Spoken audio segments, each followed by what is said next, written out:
မင်းကလေးကတော့ပါနေတဲ့မှန်ကိုလက်နဲ့ထိလိုက်တာနဲ့ချက်ချင်းပဲအတွင်းထဲကိုဆွဲယူခံလိုက်ရတယ်။မျက်လုံးပြန်ဖွင့်လိုက်ချိန်မှာတော့သူမဟာရဲခိုက်တစ်ခုအတွင်းရောက်နေခဲ့တယ်။အဲ့ဒီနေရာမှာဝန်ပုလွေမျက်နှာဖုံးတက်ထားတဲ့ကလေးမလေးတစ်ယောက်ရပ်နေပြီးသူမကိုဝန်ပုလွေဘရင်မလို့ခေါ်ပြီးအချိန်အတော်ကြာစောင့်နေခဲ့တယ်လို့ပြောတယ်။ကြောက်လန့်ထားတဲ့မင်းကလေးကအာယုံမဆိုင်တဲ့အခိုက်အတန့်ကိုအသုံးချပြီးထွက်ပြေးဖို့ကြိုးစားတယ်။ဝန်ပုလွေဘရင်မကဖမ်းပြီးဖိထားကရဲတိုက်ထဲကိုဆွဲခေါ်သွားတယ်။သူမလိုပဲမှန်တွေကနေဝင်လာခဲ့တဲ့အသက်တူကလေးယောက်ျားမိန်းကမစုစုပေါင်း6ယောက်လည်းအဲ့ဒီမှာရှိနေခဲ့တာပါ။ဝန်ပုလွေဘရင်မကရဲတိုက်အတွင်းတနည်းရမှာမော်ကန်တခန်းရှိပြီးအဲ့အခန်းရဲ့တော့ကိုရှာတွေ့နိုင်ရင်စန္ဒတစ်ခုခုကိုပြည်စီမယ်လို့ပြောတယ်။ရဲတိုက်ကိုမနက်9နာရီကနေညနေ9နာရီအထိပဲဖွင့်ထားပြီးအဲ့ဒီအချိန်ကြော်လို့ညင်ဝန်ပုလွေတကောင်ကစားတောက်သွားမယ်လို့တတိပေးတယ်။သူတို့မိတ်ဆက်ပြီးချိန်တောင်မပြီးသေးခင်ရဲတိုက်တစ်လျှောက်ဝန်ပုလွေရဲ့ဟိန်းထန်ကြရတယ်။ထွက်သွားရမယ်အချိန်ရောက်ပြီလို့ပြောလိုက်တယ်။သူတို့ကိုယ်ပိုင်မှန်တွေကိုရှာတွေ့ပြီးအိမ်ကိုပြန်သွားခဲ့ကြတယ်။အခန်းထဲပြန်ရောက်ပြီးနောက်မင်းကလေးကဒါအားလုံးဟာအိမ်မက်ပဲလို့ထင်ခဲ့တယ်။နောက်တနေ့မှာမှန်ကပြန်တောက်ပါလာတဲ့အခါတကယ်ချက်နေတာကိုသိသွားတယ်။စန္ဒတောင်းချင်တာမရှိသေးလို့ရဲတိုက်ထဲကိုဝင်မခဲ့ဘူး။သူမရဲ့နာမည်က NC တပြီးအလဲတန်းကျောင်းသူအတွင်းကကြနေတတ်ပြီးစီကန်းလိုက်တာသူပါ။သူမရဲ့တိတ်တိတ်ဆိတ်ဆိတ်နေတတ်ကြောင်အတန်းထဲကမင်းကလေးတယောက်ရဲ့ပြစ်ဒဏ်ဖြစ်လာခဲ့တယ်။အဲ့ဒီမင်းကလေးက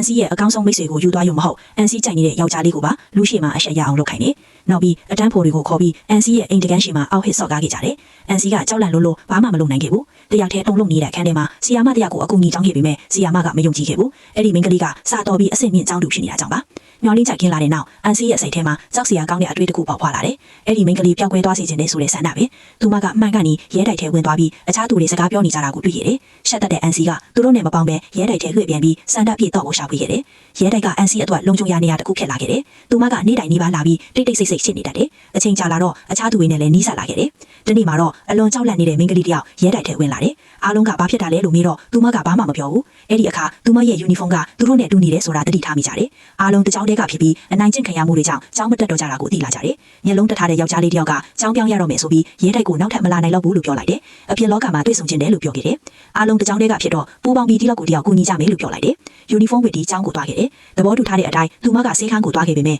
အဲ့ဒီမှာဆေးရဦးတယောက်ပဲရှိပြီးအခြားသူတွေမရှိကြဘူး။ NC ကအခြားသူတွေဖဲမှလဲလို့မေးတော့ဆေးရဦးကသူတို့နာမည်တွေကိုတခါမှမကြားဘူးလို့ပြန်ပြောတယ်။စိတ်တရားပြင်းထန်လို့ NC ကအဲ့ဒီနေရာမှာပဲမူးလဲသွားခဲ့တယ်